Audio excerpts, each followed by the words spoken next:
Alors, moi, je suis Thierry Tormos, je suis agent OFB, je suis chef de projet données géométriques télédétection au pôle OCLA et j'ai en charge aussi de piloter justement le système d'information au pôle. Donc, il faut savoir que au pôle, dans ce SI, on travaille sur l'ensemble de la chaîne du traitement de l'information, de l'acquisition jusqu'au transfert, la valorisation de l'information. Donc, en passant bien évidemment par l'analyse spatiale, la bancarisation, etc. Voilà, donc ces différentes activités, elles sont nécessaires pour asseoir, pour appuyer les différentes missions du pôle éclat. Donc, avant de rentrer ou de vous présenter, on va dire rapidement la stratégie, la nouvelle stratégie du pôle éclat, juste je vais rappeler quelques éléments de contexte. Donc, comme vous devez tous le savoir, au 1er janvier 2019, il y a eu la création du pôle écosystème Lacuste. Donc, on a renforcé la force de frappe, on va dire, en recherche et développement sur ces écosystèmes.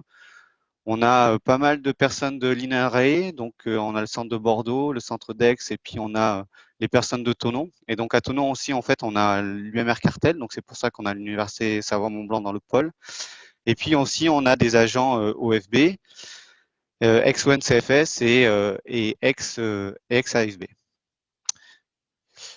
Donc on s'est retrouvés tous ensemble, mais du coup, concernant le SI, on s'est retrouvé avec un SI fragmenté parce qu'on avait déjà un système d'information sur les lacs, sur l'observatoire des lacs alpins, hein, qui comprend notamment les lacs Sentinelles. Avait un système d'information aussi sur plutôt les plans d'eau DCE à Aix. Il y en avait un aussi côté ex-ONCFS sur les étangs continentaux. Et donc, on a réuni toutes les personnes qui travaillent sur ce sujet au niveau du pôle assez rapidement l'année dernière. Et en fait, on a appris à se connaître, hein, on s'est présenté. Et puis, on a décidé d'aller vers un site commun. Et c'est ça qui va définir la nouvelle stratégie au niveau du pôle éclat. On est en train de la construire. Donc, ce qu'il faut savoir, c'est que dans cette stratégie, il faut bien séparer la partie gestion de base de données, ou qu'on peut appeler plus bancarisation. Donc, ça a été très bien dit par Clotilde, c'est ça, juste avant. C'est vraiment l'étape la plus importante pour moi. C'est-à-dire qu'il faut vraiment arriver à une organisation, une sécurisation des données, dans des bases de données. Donc, organisées de manière justement à répondre aux différents besoins métiers, donc données et métadonnées. Et donc, une fois qu'on a ce socle-là, on peut après appliquer différentes méthodologies ou stratégies de diffusion, de valorisation de ces données-là. Donc, juste pour rappel aussi, les données qu'on a au pôle, hein. Donc, on se place comme à la fois comme producteur de données, comme rassembleur, fédérateur des données. On est référent au niveau du compartiment, donc ça c'est plus la casquette OFB, compartiment poisson, thermie et hydromorphologique. Donc on doit rendre des comptes au niveau français, au niveau Europe sur ces compartiments-là, sur les systèmes lacustres. Donc on a toutes les données in situ, hein, liées aux différents réseaux, hein, réseau DCE, le réseau CIPEL, le lac Sentinelle, le réseau national thermie, plus toutes les expériences de recherche et développement qui sont faites au niveau du pôle éclat. Et puis après, on a toutes les données aussi, ce que j'appelle les données numérisées, donc qui nécessitent un traitement numérique hein, pour les obtenir, qui peuvent aussi bien être d'origine de télédétection ou de modèles. Donc là, vous avez un exemple. Donc on a un gros volet recherche et développement sur ce sujet-là. Hein. Je pourrais en discuter et en parler pendant longtemps, mais je pense qu'on n'a pas le temps aujourd'hui. Mais retenez qu'on travaille sur les principaux paramètres écologiques, hein, que ce soit transparence, chlorophylla, on a les matières en suspension et la thermie, et qu'on a une image à peu près tous les 3 jours à 10 mètres de résolution spatiale. Et on travaille aussi sur des métriques de période d'englacement, donc qui peuvent vous intéresser pour la suite. Donc si je reviens à la stratégie, donc en fait, une fois qu'on a présenté chacun nos SI, en fait, il a été décidé pour la bancarisation de tout migrer sur l'architecture de Hola, donc l'Observatoire des lacs alpins, tout simplement parce que en fait, ce système, cette architecture, elle comprenait l'ensemble des fonctionnalités attendues pour mener à bien cette gestion qui va du dépôt jusqu'à l'interrogation et l'extraction.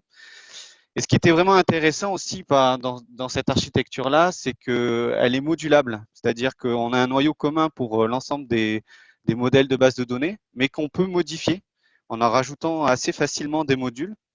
Et donc cette année, on a testé justement cette migration, donc l'intégration, on va dire, de données issues du SI d'Aix-en-Provence au niveau du SI OLA qui est à Thonon.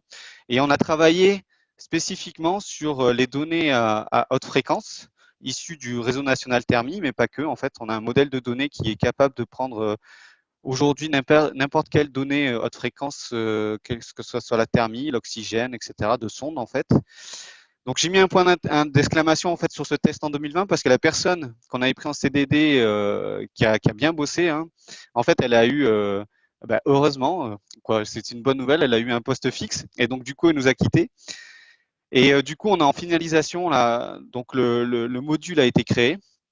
Il y a eu des tests qui ont été faits, on a réussi à insérer des données et donc on doit encore contrôler, on va dire, d'autres jeux de données pour valider, on va dire, ce module-là. On a une personne qui est arrivée, un jeune diplômé qui est arrivé sur ce sujet avec nous et il est en cours de formation. Donc en fait, on devrait avoir les résultats soit cette fin d'année ou soit début d'année prochaine sur ce sujet. Donc retenez que pour la bancarisation au niveau du pôle éclat, on va utiliser en fait l'architecture OLA.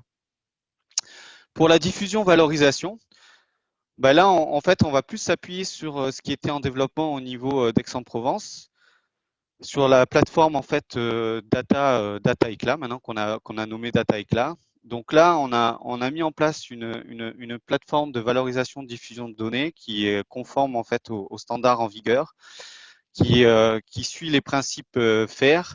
Donc, il faut que les données soient trouvables, accessibles, interopérables. Il faut que les outils soient interopérables. Donc là, c'est très important pour. En fait, c'est la clé en fait de la diffusion. Donc aujourd'hui, l'interopérabilité, c'est que n'importe quel c'est que nos données, que elles sont transformées en flux standardisés, elles peuvent être accessibles pour n'importe quelle application cliente. Et bien sûr, ces données doivent être réutilisables. Et on a aussi, on a la sélection des outils, on va dire, on l'a faite aussi. On voulait que ça soit open source et on n'est pas parti sur des solutions privées.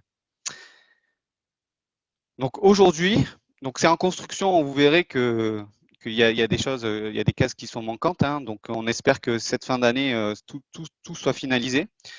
Mais vous avez déjà un accès web à cette plateforme. Donc l'idée c'est qu'il y a un portail en fait à l'adresse data.eclat.inrae.fr pour l'instant. Donc ce portail, vous verrez, c'est une coquille vide, il est en construction, mais là on retrouvera la présentation de l'ensemble des données, l'ensemble des outils, des méthodes, et puis des liens justement pour aller aux différentes applications de diffusion de cette donnée.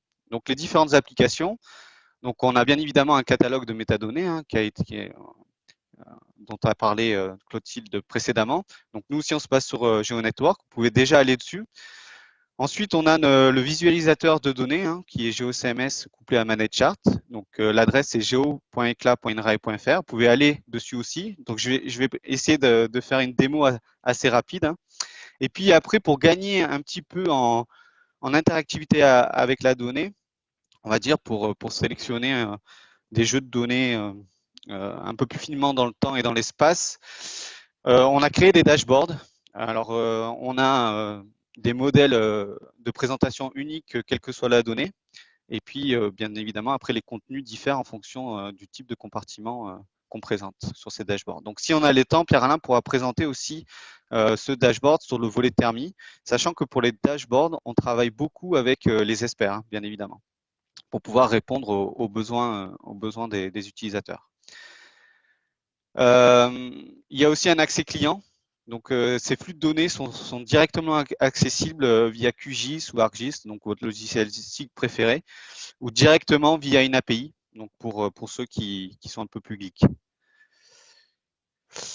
Donc, je tiens à remercier toute l'équipe, hein. Donc, il y avait toutes les personnes en début, les photos en début de présentation, mais il y a aussi tout un tas de personnes derrière qui nous ont aidés, pas mal de collaborateurs, d'informaticiens et de développeurs. Du coup, on peut rechercher les données. Bon, voilà, on a un accès par une barre de recherche ici, ou sinon elles sont structurées suivant une certaine organisation. Donc, on peut rajouter les données DCE, par exemple, allez, hop, Albert et Charlie. Donc là, on les a sur toute la France. On peut zoomer, dézoomer. Si je vous rajoute directement ce qui vous intéresse, euh, hop, les données OLA ici. Voilà, je vais rajouter aussi les données thermiques du RNT. Donc, avec GeoCMS, vous pouvez consulter, visualiser. Vous pouvez créer des cartes aussi avec votre compte. Et bien évidemment, vous avez les couches qui sont affichées ici. Ici, on consulte les métadonnées, donc on tape directement sur le géocatalogue. On peut télécharger la donnée. Donc là, vous téléchargez l'ensemble de la donnée sur la France entière, hein. Voilà, donc si je zoome, donc là, on voit bien le résultat d'Albert et Charlie. Mais bon, après, je ne sais pas si je vais plutôt sur les données qui vous concernent un peu plus, sur les lacs Sentinelle.